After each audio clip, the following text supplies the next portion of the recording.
Aleluia! Glória a Deus! Amém? Poder sentar, igreja. Glórias ao nome de Jesus. Um momento maravilhoso de adoração, de exaltação ao nosso Deus Todo-Poderoso. Aleluias! Amém, Jesus. Que bom que você está aqui. Amém? Glória a Deus. Vamos abrir nossas Bíblias no Evangelho de João, no capítulo 6. Evangelho de João, capítulo 6. Hoje, dia de primícias e Santa Ceia. Todo primeiro domingo de cada mês, nós temos este compromisso de lembrar o que Jesus fez por nós ali na cruz do Calvário. Amém? Glória a Deus. João capítulo 6, a partir do versículo 25.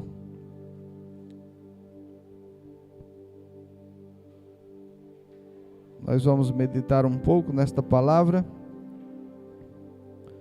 Hoje pela manhã nós tivemos uma escola bíblica maravilhosa. Estamos falando sobre sinais do fim. Muito bom hoje. Foi tão bom que a gente não terminou nem a aula, né? Toda a lição. Ficou para a gente terminar o próximo domingo. Se Deus permitir, a gente termina. Se não, termina quando Ele permitir. Amém? Glória a Deus. Vamos lá. Diz assim. Versículo 25. Quando o encontraram do outro lado do mar, perguntaram-lhe: Mestre, quando chegaste aqui? Jesus respondeu: A verdade é que vocês estão me procurando, não porque viram os sinais milagrosos, mas porque comeram os pães e ficaram satisfeitos. Não trabalhem pela comida que se estraga, mas pela comida que permanece para a vida eterna, a qual o Filho do Homem lhes dará. Deus, o Pai, nele colocou o seu selo de aprovação. Então lhes perguntaram: O que precisamos fazer para realizar as obras que Deus requer? Jesus respondeu: A obra de Deus é esta: crer naquele que Ele enviou. Vou repetir esse versículo. Jesus respondeu: A obra de Deus é esta: crer naquele que Ele enviou. Então lhe perguntaram: Que sinal milagroso mostrarás para que vejamos e creiamos em ti? Que farás? Os nossos antepassados comeram maná no deserto. Como está escrito, Ele lhes deu a comer pão dos céus. Declarou-lhe Jesus: Digo-lhes a verdade. Não foi Moisés que lhes deu o pão do céu, mas é meu Pai quem lhes dá o verdadeiro pão do céu. Pois o pão de Deus é aquele que desceu do céu e dá vida ao mundo. Disseram eles: Senhor, dá-nos sempre desse pão. Então Jesus declarou: Eu sou o pão da vida. Aquele que vem a mim nunca terá fome. Aquele que crê em mim nunca terá sede. Mas como eu lhes disse, vocês me viram, mas ainda não creem. Todo aquele que o Pai me der, virá a mim, e quem vier a mim eu jamais rejeitarei. Pois desci dos céus, não para fazer a minha vontade, mas para fazer a vontade daquele que me enviou. E esta é a vontade daquele que me enviou, que eu não perca nenhum dos que ele me deu, mas o ressuscite no último dia.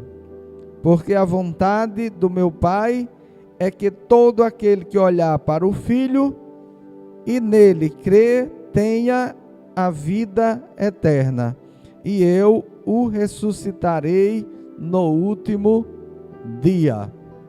Oremos. Senhor, nosso Deus, nosso Pai, Deus Todo-Poderoso, estamos diante da Tua palavra que foi explanada, lida aqui esta noite, diante da Tua igreja. E nós, desde já te agradecemos por tudo aquilo que esta palavra nos esclarece a respeito do Senhor, de todo o amor que o Senhor tem para conosco, e da facilidade que o Senhor trouxe para que nós pudéssemos ter acesso ao reino dos céus. Fala conosco, ó Pai, ou melhor, continua falando. Esta noite, ó Pai, aos nossos corações, estamos em uma noite de uma ordenança do Senhor, da ceia, e nós queremos, ó Pai, queremos mais desse pão. O Senhor disse que o pão era o seu corpo, e aqui nesse texto o Senhor está dizendo que o Senhor é o pão que desceu do céu e que dá vida ao mundo, dá vida aos homens, e nós queremos desta vida abundante que o Senhor tem para nós, Pai. Nós queremos, no nome de Jesus, amém, Senhor, amém, glória a Deus. Nós pregamos, salvo engano, hoje faz 15 dias, a respeito da multiplicação dos pães e peixes, que também está neste capítulo. As pessoas ficaram maravilhadas com a multiplicação daqueles 5 pães e 2 peixes para uma grande multidão. Jesus havia saído do local que eles estavam. O texto aqui diz que eles não sabem exatamente como. E eles saíram a procurar Jesus por causa daquele pão que foi multiplicado. Porque eles saciaram momentaneamente a sua fome. Quando eles encontram Jesus, Jesus faz uma indagação a eles, ou uma afirmação a eles, dizendo: a verdade é que vocês, aqui no versículo 26, estão me procurando, não porque viram sinais milagrosos, mas porque comeram os pães e ficaram satisfeitos. Então Jesus estava dizendo: olha, vocês estão me buscando, me procurando, mas esta procura, esta busca de vocês está sendo muito limitada. A verdade aqui é que Jesus não estava dizendo: eu não quero que vocês me procurem por causa do pão terreno. Se assim fosse, Jesus não teria multiplicado. Ele multiplicou porque eles estavam com fome. Nós sabemos que Jesus, ele é a nossa provisão, é o nosso sustento em todas as áreas. Mas o que ele está falando é que o que esses homens, essas pessoas precisavam ter observado era a forma miraculosa que ele proveu aqueles pães. Porque a forma como ele proveu dizia a respeito de quem ele era. Que ele era o Cristo, o Filho de Deus. Quando ele multiplica aqueles pães, aqueles peixes, ele tinha a finalidade de saciar a fome daquelas pessoas e de também apresentar o Cristo para eles, para que eles tivessem não apenas a sua necessidade momentânea saciada, mas principalmente as suas almas satisfeitas pelo poder de Deus. Então ele diz: vocês me procuraram e estão me buscando porque comeram o pão e ficaram satisfeitos. Mas eu tenho muito mais. Eu tenho mais do que apenas resolver o problema. Vamos falar de problemas da atualidade. Eu tenho muito mais do que pagar a conta de água, o bujão de gás, do que colocar uma feira.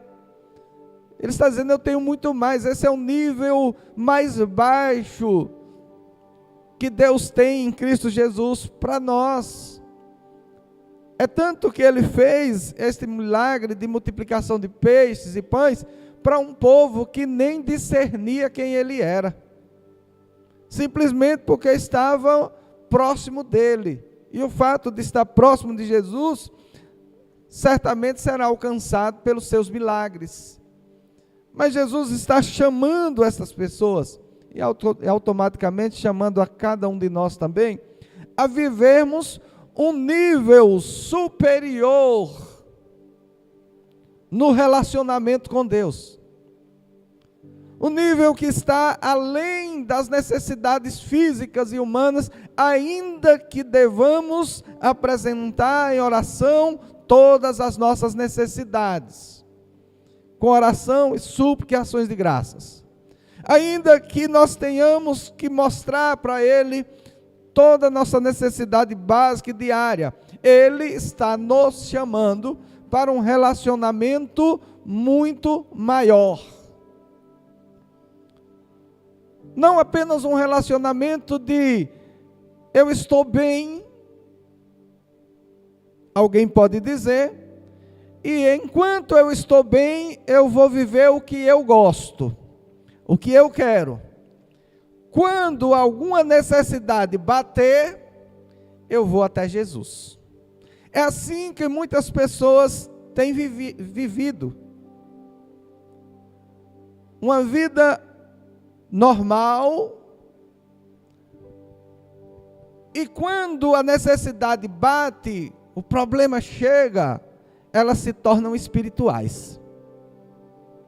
Se tornam assíduas no congregar, se tornam assíduos na oração, aí o jejum fica mais fácil, aí acordar de madrugada para orar fica mais fácil, porque a necessidade chegou, mas toda esta motivação é apenas baseada em uma necessidade. Quando Jesus supre, porque Ele supre, aquela pessoa volta à sua vida normal.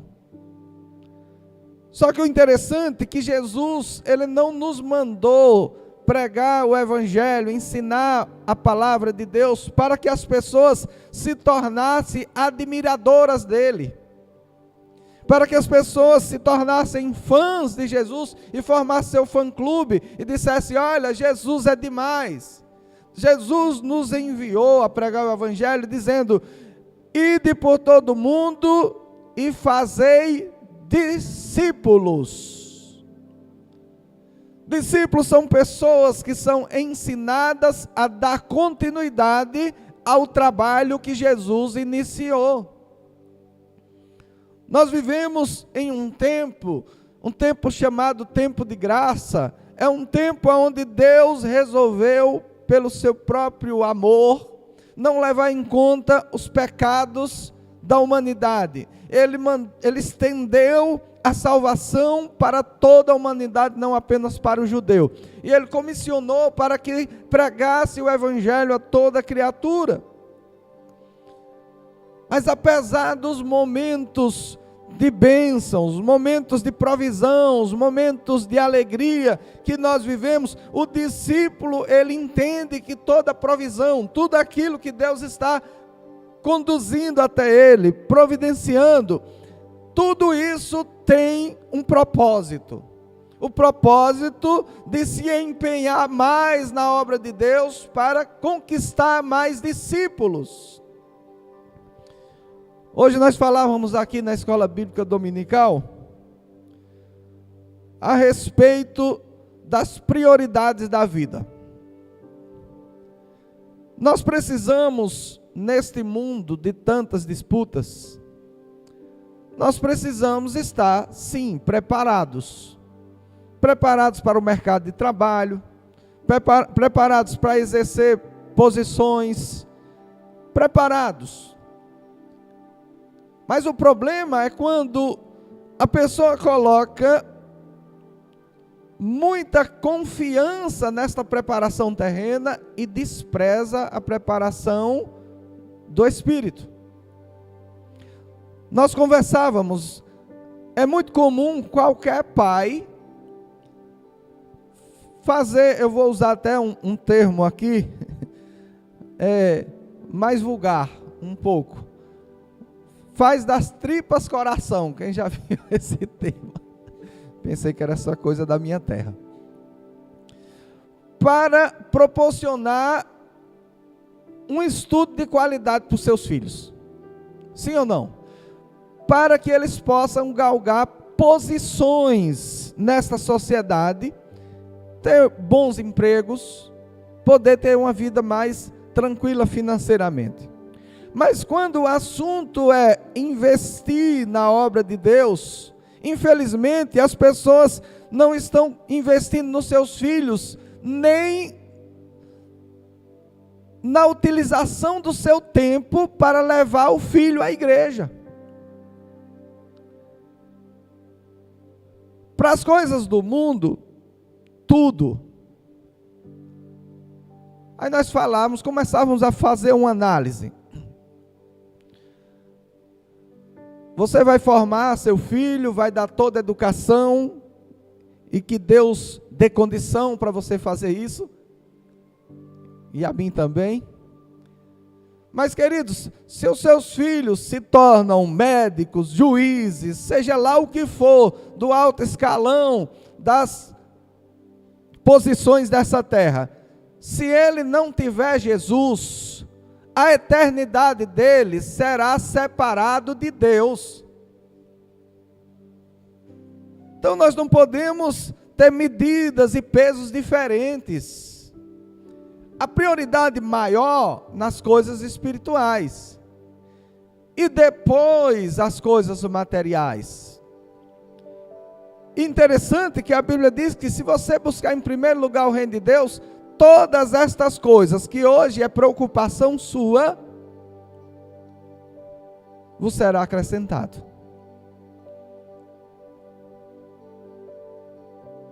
Aí eu vou usar aquele termo não muito bonito.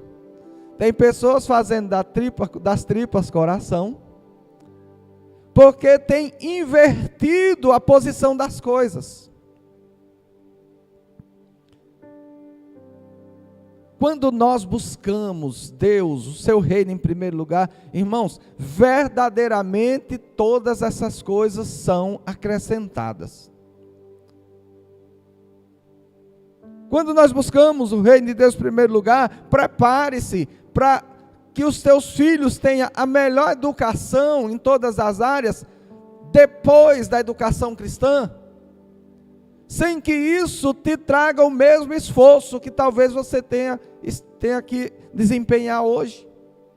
A vida terrena, ela se torna muito mais leve quando o reino de Deus está em primeiro lugar. As portas se abrem, Deus responde às orações. Eu quero só repetir um testemunho da nossa vida. Eu e Ellen, nós tínhamos um desejo de que o nosso filho estudasse em determinado colégio, aqui de Caruaru.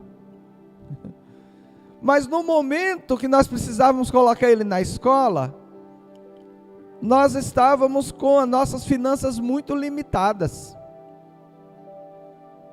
Mas bem limitadas mesmo.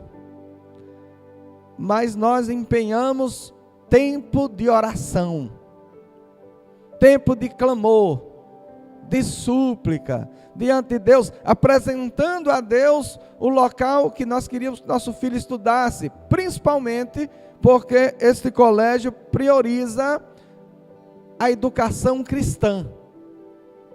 E nós começamos a orar.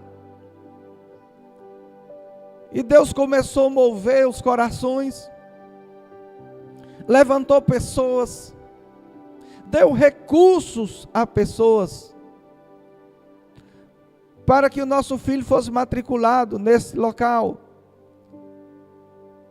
Quando ele estava lá, já estudando, Deus começou a mover situações para que ele tivesse aquela educação por um período de tempo maior, sem aquela angústia mensal. E é interessante que aprove a Deus que Ellen entrasse como auxiliar naquele colégio. Mas o auxiliar não dá direito aos filhos estudar gratuitamente. Teve um dia que nós tínhamos uma quantia para nossas condições considerável. E quando eu fui ao banco, esta quantia que surgiu não era uma quantia minha, era um limite de crédito para um empréstimo. E uma pessoa estava com uma necessidade, um profeta de Deus. E então Deus tocou no meu coração, envia para ele. Se eu não me engano era 1.000 e pouco, uma coisa assim. Envia para ele. E eu digo, Senhor, enviei. Um mês depois, a minha esposa, surgiu um projeto no colégio, ela foi envolvida como professora. Tanto começou a ganhar mais, como nosso filho passou a não ter que pagar mensalidade. E aquele valor, porque, queridos, nós pedimos as coisas a Deus, clamamos e Ele envia os testes. Porque a Bíblia diz que faça aos outros primeiro aquilo que você quer que faça, ou façam por você. Então Deus sempre envia um teste, se realmente a gente está desejando aquilo. E o interessante é que aqui aquele 1.000 e pouco se transformou em, se Deus não prover outras situações, que eu creio muito que Ele vai prover, o nosso filho vai sair daquele colégio para uma faculdade, de uma forma mais leve. Por quê? Porque o reino de Deus está sendo buscado em primeiro lugar. E Deus vai provendo. Deus vai respondendo às orações. É isso que Jesus está falando para esses homens aqui. Vocês não viram os sinais? 5 pãezinhos e 2 peixes que multiplica uma multidão de 5.000 homens, fora mulheres e crianças. Alguns teólogos dizem que seria aproximadamente umas 15 a 20 mil pessoas. Que sinal poderoso que Jesus faz diante dessas pessoas, mas mesmo assim a única coisa que eles estavam conseguindo enxergar em Jesus era que ele tinha pão para saciar a fome terrena. Deus tem muito mais para as nossas vidas, mas existe uma competição no homem terrível. É que a nossa carne, ela milita contra nosso espírito. E o espírito contra a carne. De forma que o que a carne deseja, o espírito não deseja. O que o espírito deseja, a carne é contrária. Mas nós sabemos que se alguém deseja ou cede aos desejos da carne, o final das obras da carne é a morte. E a Bíblia diz: se alguém anda em espírito, não cumprirá os desejos da carne. É preciso uma convicção.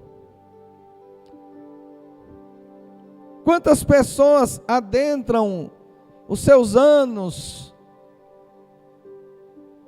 de uma forma a não apresentar com convicção, com devoção, aquele ano que está entrando, e aí despreza. Por exemplo, nós temos aqui na igreja um culto de virada de ano, de 10 à meia-noite e alguma coisa, todo ano. Por que é que nós fazemos esse culto? Queridos, porque nós precisamos nos precaver no ano que vamos entrar. A Bíblia diz que nós devemos consagrar ao Senhor todos os nossos projetos. Aí a pessoa ou alguém diz: não, eu não vou para o culto, eu estou tão cansado, eu vou descansar. Deixa eu dizer uma coisa para você: o inimigo das suas almas não vai descansar. Aí começa-se os anos, ou o ano, aí é problema de um lado, problema do outro, luta de um lado, luta de outro. E sabe quando isso vai acabar? Quando alguém identificar que começou errado. Dizer: Senhor, me perdoa porque eu comecei meu ano errado, mas eu sei que o Senhor é perdoador. Eu não quero terminar o meu ano mal. E a partir daquele momento que houver um reconhecimento, as coisas começam a mudar. Mas enquanto isso, vai ficar em sofrimento por causa de não render-se ao Deus que diz que serve. Quando alguém diz: Jesus é meu Deus, esta pessoa precisa entender que ele está dizendo: Jesus é aquele que diz o que eu tenho que fazer, e seja lá o que ele disser, eu farei. As pessoas têm confundido a palavra Deus com a palavra escravo. Quando alguém diz: Jesus é o meu Deus, tem pessoas que estão imaginando: Jesus é aquele servo que sempre que eu precisar de alguma coisa, eu vou pedir, ele vai fazer. Mas a Bíblia diz: pedireis o que quiseres, segundo a minha vontade. Primeiro precisamos conhecer, identificar a vontade de Deus para a humanidade. Baseado nessa identificação, nós apresentamos a Deus, ou seja, a Jesus, e Ele responde. Mas não, a pessoa começa a viver, tem um Deus poderoso ao seu lado, um Deus que deu a sua vida na cruz do Calvário, que pagou todos os pecados, mas a pessoa insiste em continuar regendo a sua própria vida. Entendeu? Eu vou fazer assim, se der alguma coisa errada, eu deixo Deus fazer alguma coisinha, mas mandar na minha vida, não. Enquanto Deus não mandar na sua vida, Ele não é o seu Deus. Nós precisamos identificar este poder de Deus. E a obra que Ele tem para nós realizarmos. Aqui, essas pessoas perguntaram qual era a obra de Deus para que eles fizessem. E queridos, é uma obra muito simples.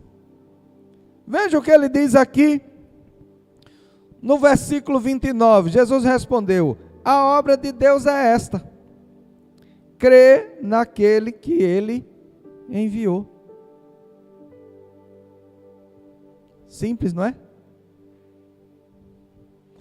Agora, quando você vai lá para Tiago, ele diz que a fé sem obras é morta. Abraão creu que Deus era o único Deus, criador de todas as coisas. Mas sabe quando Deus testificou que ele realmente tinha fé? Quando Deus disse: vá até Moriá e sacrifica teu único filho, a quem tu amas. Quando ele percorre aquele caminho de 3 dias, provavelmente um caminho de angústias, a Bíblia fala que ele sabia lá no íntimo que Deus ia prover. Mas, queridos, ele chegou a amarrar, chegou a botar o filho em cima da lenha, chegou a levantar o cutelo, e quando ele se prepara, que no coração dele ele diz: está feito, vou fazer porque Deus mandou. Então Deus diz: não faças, porque sei que me amas. Então crer naquele que Deus enviou, é entregar-se a Ele, é dizer: Jesus, eu quero a sua vida para mim, porque a minha não está boa. Se eu continuar pela minha própria mente, pela minha própria consciência, não vai dar certo. Então eu preciso do teu Espírito para me fazer viver uma nova vida, com a nova perspectiva, com a nova maneira de pensar. Uma vida pautada na comunhão com a igreja. Tem pessoas que elas começam a caminhar com Jesus, mas não conseguem abandonar as velhas amizades. Quer continuar com o mesmo convívio e com Jesus. Para você ter uma ideia, isso é tão sério, que quando uma pessoa viciada em alguma química, vamos dizer assim, normalmente este vício tem a ver com convívio, com amizades. Quando essa pessoa recebe tratamento, uma das coisas para que ele não recaia quando sair, é que ele mude de relacionamento e, se possível, até de lugar, para ele recomeçar uma vida distante daqueles que puxam ele para baixo. Aí alguém começa a servir a Jesus, mas quer estar no mesmo ambiente, onde as pessoas estão se embriagando, onde as pessoas estão ouvindo música profana, onde as pessoas não se importam em temer nem obedecer a Deus, e lá está esta pessoa no meio.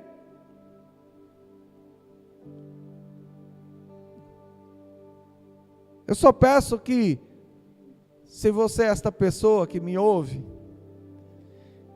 que tome muito cuidado, porque apesar de você ter nascido de novo, você ainda habita numa carne. Por que não consegue o rompimento? Você já se perguntou por isso? Por que não consegue o rompimento? Eu garanto que qualquer pessoa que se converte, se tiver um posicionamento de um convertido verdadeiro, as próprias pessoas vão provocar este rompimento.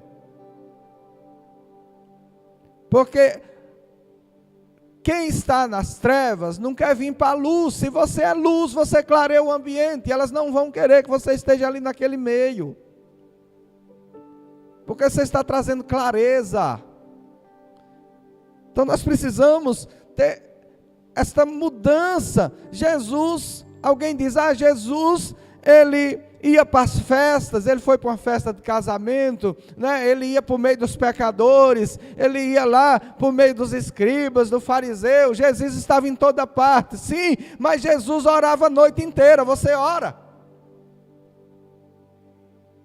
Em muitos desses lugares que alguém pode dizer: Jesus estava lá no meio dos pecadores, Jesus saiu de lá debaixo de ameaça de morte, porque ele não mudava seu posicionamento baseado no lugar que estava.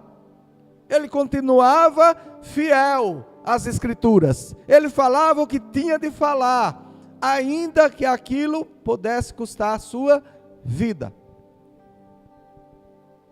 Paulo, ao se converter, ele, vendo o que ele alcançou em Deus, quando ele recebe o Evangelho, do próprio Cristo, que a mente dele é clareada. Ele não se conformou, nem se conteve em que aquele evangelho ficasse só com ele. Ele começa a pregar para os seus.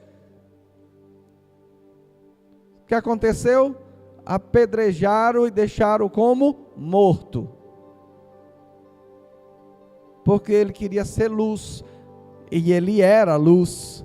Só que as trevas, aqueles que estavam nas trevas não queriam luz, para mostrar as obras que eles estão fazendo.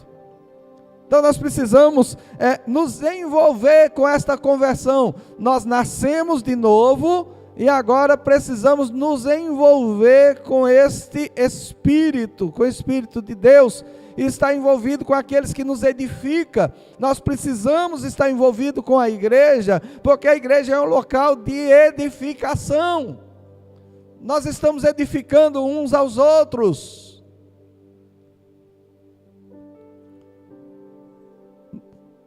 Aquilo que nós ouvimos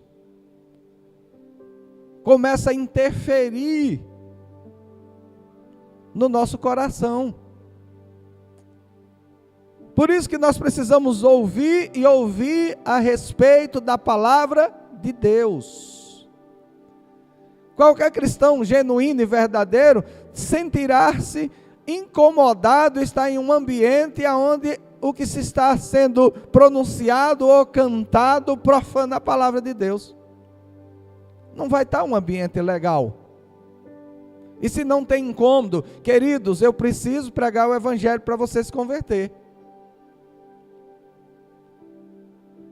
Porque se o Espírito de Deus está em você, tudo aquilo que não provém de Deus traz incômodo.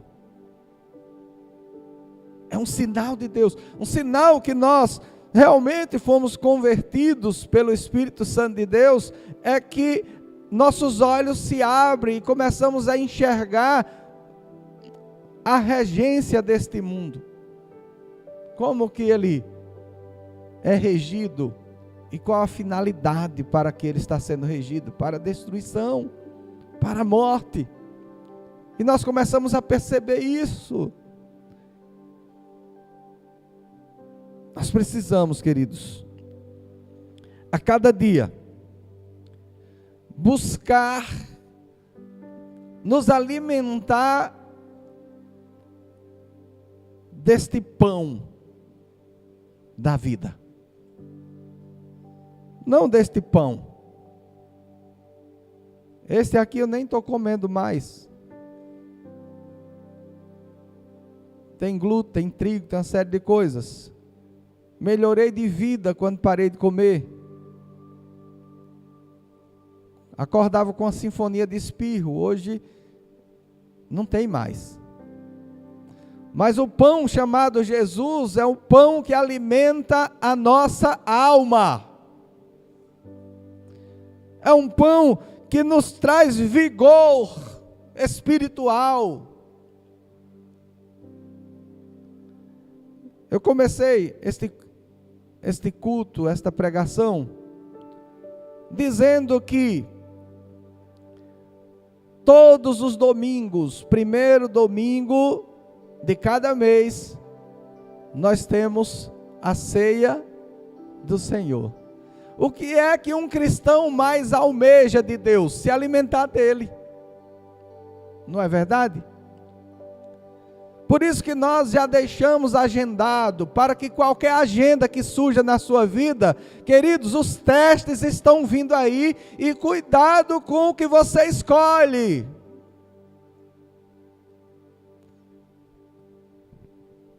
Desde que esta igreja começou, nós sabemos que o primeiro domingo de cada mês é a Santa Ceia do Senhor, e o maligno vai oferecer diversas agendas, porque ele não quer que você seja participante do corpo e do sangue de Jesus.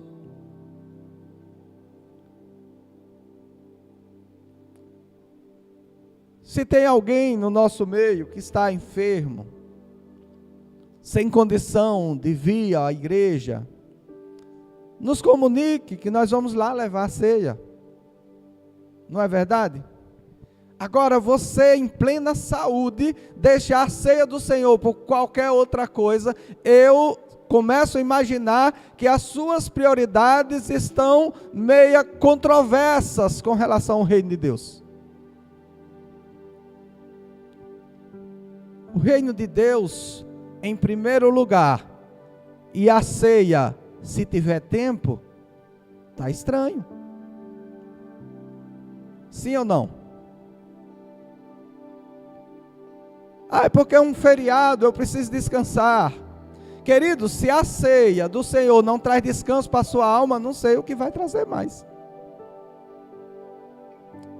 Será que este ambiente que você está trazendo descanso? Não me responda, não precisa botar mensagem aí não. Só analisa no seu coração. Você realmente está descansando neste ambiente que você está?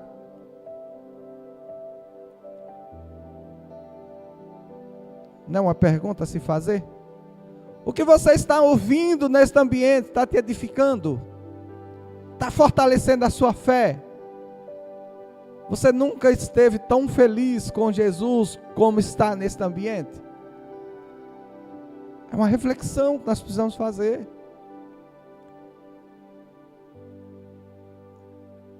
Essas pessoas, elas não tinham ainda o discernimento de quem Jesus era. Mas só em pensar o que Jesus podia dar, eles já estavam desesperadamente em busca de Jesus.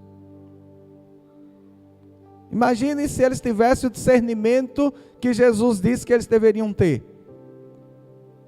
De quem era Jesus e de quem é Jesus. E nós precisamos desse discernimento urgente.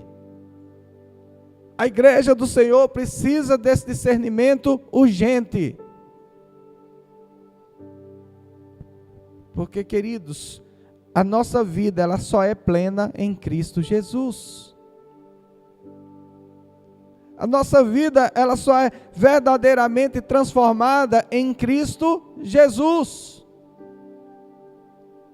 Nada pode estar em primeiro lugar na nossa vida. E nada que esteja em primeiro lugar que não seja Jesus, vai poder nos satisfazer. Mas se Jesus está em primeiro lugar, todas essas coisas serão acrescentadas. A Bíblia fala que se alguém ama mais pai, mãe, esposo, esposa, do que a mim, não é digno de mim. Será que Jesus é contra relacionamento pai e filho? Esposa, esposo? Claro que não. O que ele está dizendo é que se alguém prioriza esse relacionamento mais do que a ele, quer dizer que ele está em segundo lugar. E se ele está em segundo lugar, ele não vai poder complementar na vida daquela pessoa este relacionamento que ela tanto valoriza. Aquele relacionamento está sendo Deus dela. E Deus não divide a sua glória com ninguém. Porque a única possibilidade que o homem tem de ter uma vida plena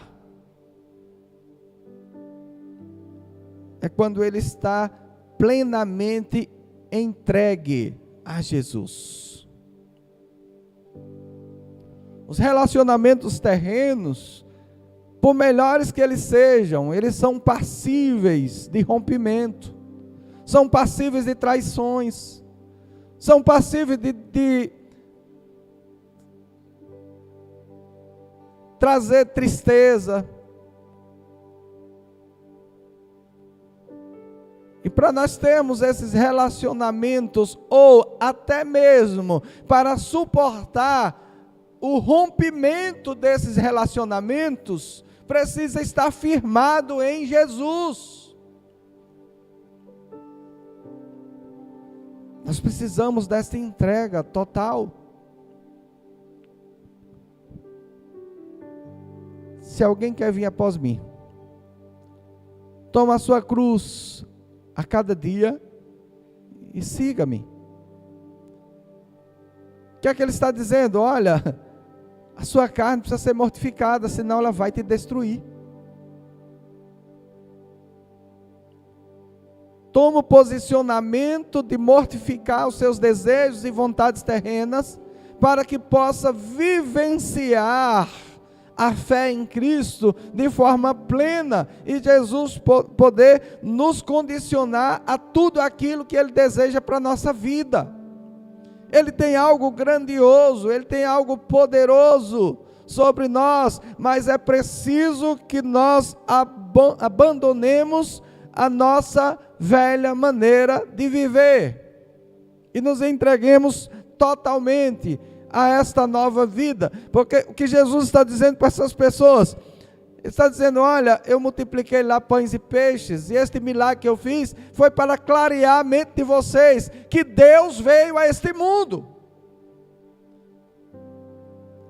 era para clarear nossa mente, que não se trata de um homem comum e natural, nós recebemos o privilégio de poder andar, de poder servir a um Deus que se fez homem, e que habitou entre nós, e que hoje, através do seu Espírito, habita em nós.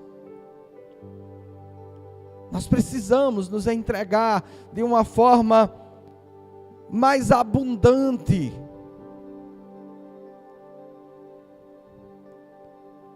Não podemos deixar que os prazeres deste mundo extingua o Espírito Santo de Deus na nossa vida. É preciso esta perseverança na oração, no clamor, na busca. Eu me lembro que quando eu trabalhava em shopping, que era de domingo a domingo, a minha oração era para que eu tivesse folgas como essa. Mas para quê? Para eu poder estar na igreja. Nenhum lugar tem tanto descanso quanto diante de Deus, na adoração, no louvor. Este é o ambiente do descanso verdadeiro. Esta rendição, este louvor, esta priorização no reino de Deus, das coisas celestes. Meu Deus, você vai deixar, querido, o mundo ser mais prudente do que você naquilo que ele gosta?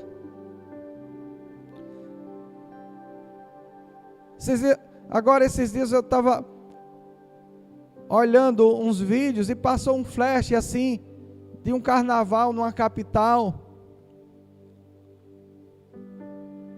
e aquela multidão pulando e se espremendo e se lançando umas sobre as outras, e eu já fui desse meio, irmão. Ali é murro, cotovelada, ali é objeto perfurante, ali é tudo que não presta. Mas as pessoas conseguem. Eu, quando era escravo, cheguei a passar 4 noites sem dormir.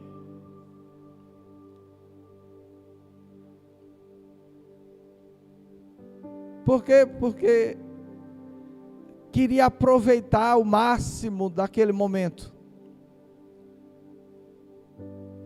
Aí agora Jesus me tira do reino das trevas, me traz para o reino da sua maravilhosa luz, e eu vou perder o privilégio de estar num culto de Santa Ceia, para estar muitas vezes em um ambiente onde estas músicas profanas estão adentrando aos ouvidos e trazendo lixo para nossa alma.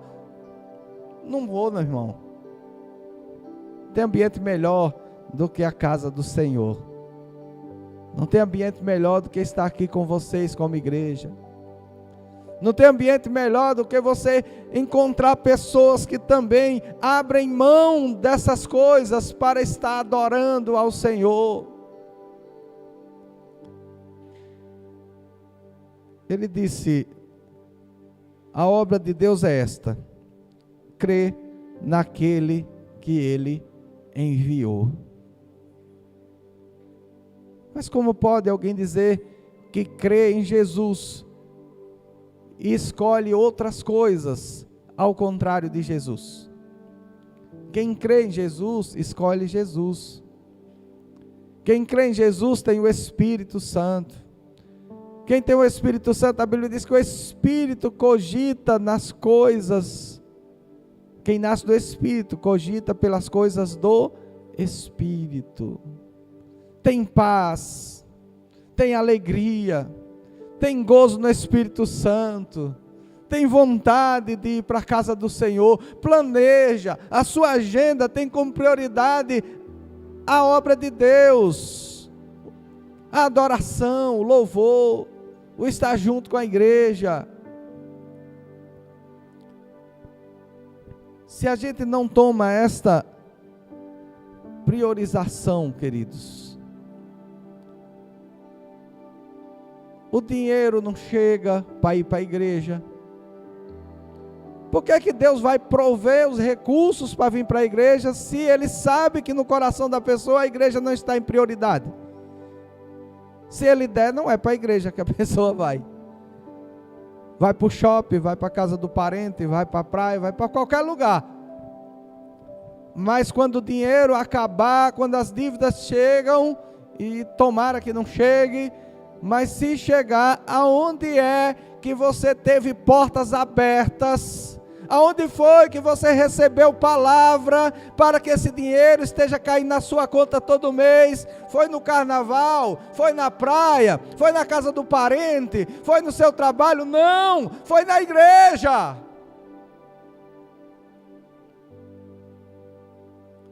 É na igreja que nós recebemos a palavra profética. Interessante, queridos, que tem muitas pessoas que têm uma mente muito limitada, curta.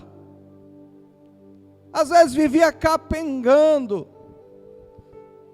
Pessoas chegam às vezes na igreja, não para no emprego, passa um mês demitido, passa 2 meses demitido, começa a receber palavra profética, Deus começa a abençoar, o emprego é sustentado, a bênção chega. A primeira coisa que acontece depois de tudo isso acontecer, dizimar passa a ser o último plano. Faz conta para tudo, mas não lembra que nem tudo que recebe é dele, porque quem deu foi Deus. E quando Deus dá, Ele diz: eu estou te dando porque eu quero receber a adoração. Eu não quero que você adore com o que você não tem, eu quero que você adore com o que eu estou te dando. Aí a pessoa começa a negligenciar aquilo que Deus colocou na mão dele para que ele adore a Deus. O que começa a acontecer? Não estou dizendo vai perder o emprego, não é isso, irmão, mas por mais que ganhe, não dá. Começa a ganhar mais e começa a dever mais. Porque começa a tocar naquilo que Deus deu para a adoração, para o louvor, para a glória de Deus. Então nós precisamos compreender, faça uma análise na sua vida, como era a sua vida antes de começar a ouvir a palavra profética, a palavra de Deus, e veja como ela está agora, querido, amado. E veja a importância que esta palavra tem para a nossa vida. A oração, o clamor, a busca, esse envolvimento, vai fazer com que sua vida comece a se transformar de uma forma poderosa, de uma forma tremenda. Muitas pessoas não conseguem avançar em muitas áreas que Deus tem para a vida deles, porque quando avança um pouquinho, começa a negligenciar o principal. Começa a negligenciar o culto. Começa a negligenciar o dízimo, a oferta, a honra. E aí trava naquele patamar. Eu finalizo agora, tem um testemunho muito forte de um americano. Salvo engano, era da Colgate, que A gente chama Colgate, mas eu creio que o nome seja Colgate, parece. Ele tinha uma pequena empresa em uma região, em uma cidade, apenas. E ele era cristão e dizimava. E ele fez um projeto para avançar para outros horizontes. E ele disse: Senhor, se o Senhor for comigo, eu vou passar a dizimar 20% para a sua obra. Deus deu. E ele avançou. Depois ele: Senhor, se o Senhor me fizer avançar para aquele país e me der aquele mercado, eu vou dizimar 30%. Não era dele, não, do lucro dele, não era da empresa. Do lucro da empresa. Eu sei, queridos, que a marca dele, como todo mundo sabe, ela passou a ser vendida no mundo inteiro. Quando ele morreu, sabe com quanto ele vivia do que a empresa produzia? 10%. O dízimo dele era invertido. 10% para ele, 90% para a obra de Deus. Agora imagine, é melhor você viver com 90% do que você vende para Caruaru, ou você viver com 10% do que você vende para o mundo todo? Então, pessoas que poderiam estar avançando, mas chegam em um patamar, ela não consegue sair dali, porque começa a negligenciar aquilo que Deus está fazendo na vida deles, e Deus começa a procurar outro, porque vê que ali limitou-se, a fé daquela pessoa chegou até ali, e Deus só pode dar aquilo que a fé alcança. Nós precisamos, queridos,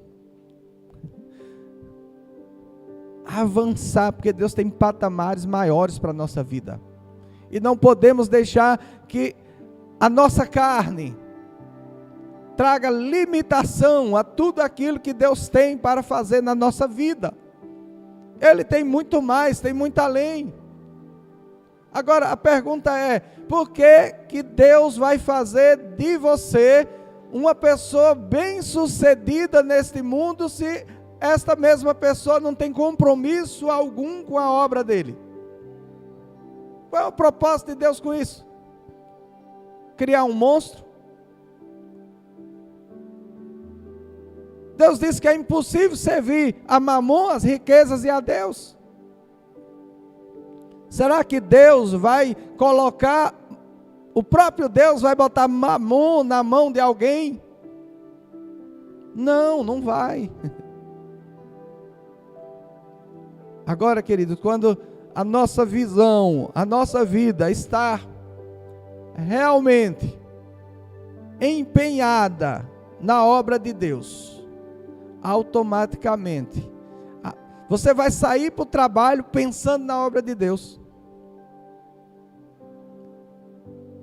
Eu me lembro uma vez que Ellen colocou um propósito no coração dela, de um determinado mês ou 2 meses lá, ela disse assim: olha, tudo que eu ganhar de comissão vai ser para Deus. Foi 1 mês, não foi? De imediato. Queridos, Deus começou a enviar vendas. Ela bateu a meta. E a comissão foi um bom valor. Ela foi lá e a entregou ao Senhor. Sabe quando Ellen deixou de bater meta naquela loja que ela trabalhava? Quando ela saiu de lá. Às vezes faltava 1 dia ou 2, aparecia uma venda, batia a meta. Deus está aí disponível para abençoar, mas até onde sua fé chega? Sua fé está pautada em você mesmo? No seu bem-estar? Ou está pautada no avanço da obra de Deus? Porque se você está pautado no avanço da obra de Deus, Deus é contigo para te abençoar.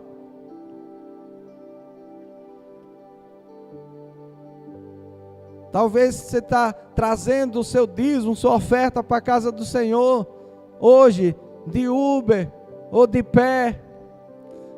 Mas se você realmente se envolver com esse propósito, prepare-se para daqui a um tempo você está trazendo uma quantia maior, mas em uma condição melhor.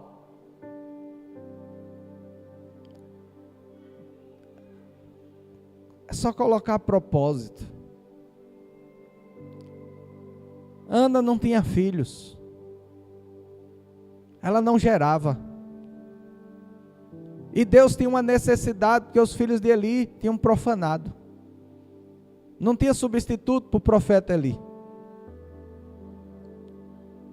Então Deus propõe no coração de Ana que ela suprisse a necessidade da obra. Qual era a necessidade da obra? Um sacerdote que não tinha. Se Eli morresse, os filhos dele, Deus já tinha rejeitado. Quem seria o sacerdote? Porque tinha que ser da linhagem dele, descendente dele. Não tinha, acabou. Então Deus propõe no coração de Ana: você não tem filho, e eu preciso de um filho para Eli. Então o que é que Ana faz? Diz: Senhor, se o Senhor me der um filho, eu dou ao Senhor. Aí, queridos, ela entrou na linha de Deus. Todo mundo que se interessa em suprir a necessidade da obra de Deus, Deus está interessado em suprir toda a sua necessidade. Um ano depois, Ana estava com Samuel nos braços. Depois que ele desmama, ela leva ele para o templo. Como ele era oferta do templo e o sacerdote era Eli, então Deus agora tinha um filho para Eli, Samuel. Quando Eli morre, Samuel assume o sacerdócio. E Ana teve vários outros filhos. A madre se abriu. Por quê? Porque ela supriu a necessidade de Deus. Agora ela havia dado um filho para Deus, mas agora ela tinha um filho que era sacerdote de Deus. Então, quando nós nos preocupamos com a obra de Deus, com sua necessidade, prepare-se para também ser surpreendido em toda a sua necessidade. Deus não está buscando pessoas que querem dar uma ajuda para a obra de Deus. Deus está buscando pessoas que têm um comprometimento total com a obra de Deus, uma entrega total com a obra de Deus. E aí sim, Ele vai encontrar um coração disposto e entregue e aberto para receber a bênção do Senhor. Amém? Vamos ficar em pé neste momento.